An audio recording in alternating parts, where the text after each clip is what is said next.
So we kind of view January as a clean slate, and if you tend to make these New Year's resolutions for health improvements that go really well at first, but then maybe like a week and a half later it's like, hey, maybe I'll try again next year. In this video, I'm going to give you 4 steps that you can use to really reach your goals and have those achievements that you've been looking for a while. You don't want to miss this. TC Hale is not a doctor and does not claim to be a doctor or licensed in any type of medical field. Don't be an idiot and use anything heard on the show as medical advice. This information should be used for educational purposes only, and you should contact your doctor for any medical advice. Now get off me. So step number 1 is to not be so wishy-washy about your health goals. Don't have your goal for the year to be healthier. That's not a thing. There's too many things that can fit into that. You want to create a specific detailed goal. If you want to lose weight, say I want to lose 30 pounds. I want to add 5 pounds of muscle. I want to get my blood pressure down into this range. Whatever your goal is, make it specific, and you really want to write it down so you can see it. So you can see like, oh man, this is my actual goal. It's not just in my head, it's on paper now, so I really got to do it. It can also be really helpful if you can break that goal down into smaller pieces. Just set it up so that each step is an achievement towards that goal. For example, if it's going to take you some time to get that blood pressure down, you can break that goal down into an outline of steps that you can take. My goal this week is going to be to drink water right when I wake up every morning. That can be a step towards that goal. One of those steps can be to create new habits that will move you towards that goal. Just try not to give yourself this one big thing that you have to achieve, because every day when you haven't achieved it yet, it can be a little bit disappointing. But if you can set up smaller goals or tasks that are easier for you to achieve, you can see the progress that you're making and wow, I'm getting closer. I'm going to keep going because I'm almost there. Step number 2, once you write that goal down, is to share your goal. Tell somebody about it. Tell somebody that you actually know, so that every time that you're not really working towards that goal, in your head you're going to kind of have, yeah, they know I'm not really doing that yet. I should probably do something. You told them you were going to do it. It can kind of push you into action and make things really happen.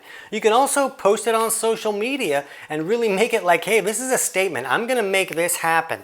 If your goal is to lose 60 pounds, you can even say, hey, maybe you can remind me that this is my goal. If you keep seeing me post pictures of pie I'm eating on a daily basis, use people to help you reach your goals. It can be a big motivation to put something out in the world that you said that you were going to do that can really push you towards making that happen. If you really got to trick yourself to make this happen, who cares? Your goal is to make it happen. Step number 3, and I feel like it's probably the most important step, is to do the next right thing. The biggest mistake I see people make is they make a goal and they really work hard towards that, but then they slip up and they do the wrong thing, so they feel like, ah man, I messed it up. I'll try again next year.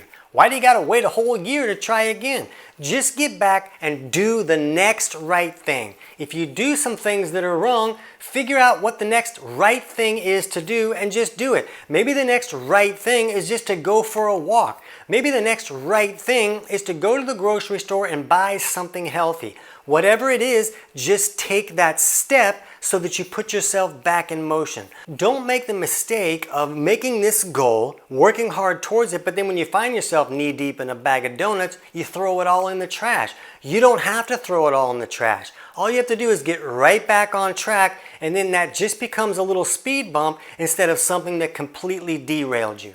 A lot of people will adapt the 80-20 principle, where as long as I'm doing 80% of the stuff the right way, then if I do 20% wrong, I'm still moving in the right direction. So if that works for you, then take that approach so that every time you do something wrong, you're not just going to stop everything that you're doing to move towards your goals. Now, I do see some people that do better if they just, I'm going to get 0. Like if my weakness is chocolate ice cream or something like that, I'm going to have 0 chocolate ice cream.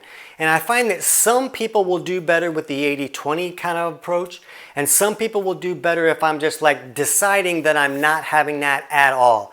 And the reason that is because when you remove it completely from even being an option for you, you don't have to have that battle in your head. Is this the day that I'm going to have chocolate ice cream, or am I going to wait till Thursday? No, it's done. You removed it completely. So you can find which approach works better for your mindset. But the main thing to understand is that if anything does go wrong, just do the next right thing. You don't have to scrap the whole process. Just get yourself back on track with any step and you'll be like, okay, I did that. Now what else can I do? And you'll find yourself right back into the right direction. And step number 4 is to either get an accountability partner or get some help.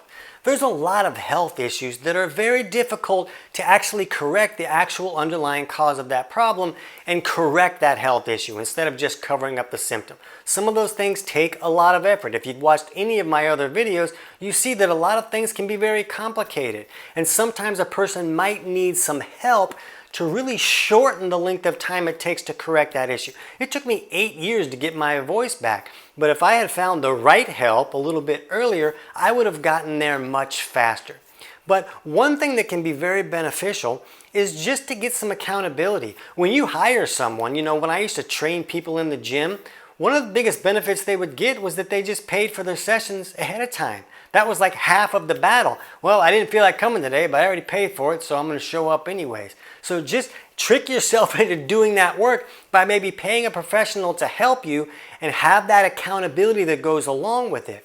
And if you can't afford that, then you can just get an accountability partner. Hey, find somebody that has the similar goal and just keep each other on your toes. Just vow that you are going to check in with each other once a week or once a month, whatever it is that's going to work for you, but you're going to check in with each other and say, how's it going? Are you taking any of the right steps? Sometimes just having someone to talk about it can be enough. Oh, I got to explain to them why I haven't done anything in a month and a half. I don't want to do that. I better put myself in motion. And if you can afford to get help, it can really help you move past a lot of those roadblocks. A lot of people will hit a place where they're not seeing the results that they really want to see, and it leads to them giving up. Where if you had a coach to help you work through that, they could say, oh yeah, I see this all the time, but when I see people take this step, then it can really improve that scenario. And all of a sudden, that roadblock that could have caused you to quit was just a little bump in the road again. So getting someone to help can be a big deal.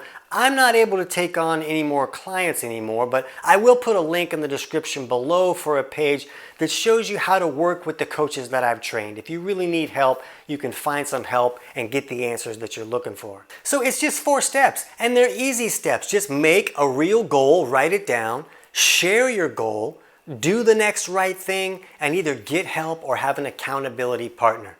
I can't wait to hear about your results.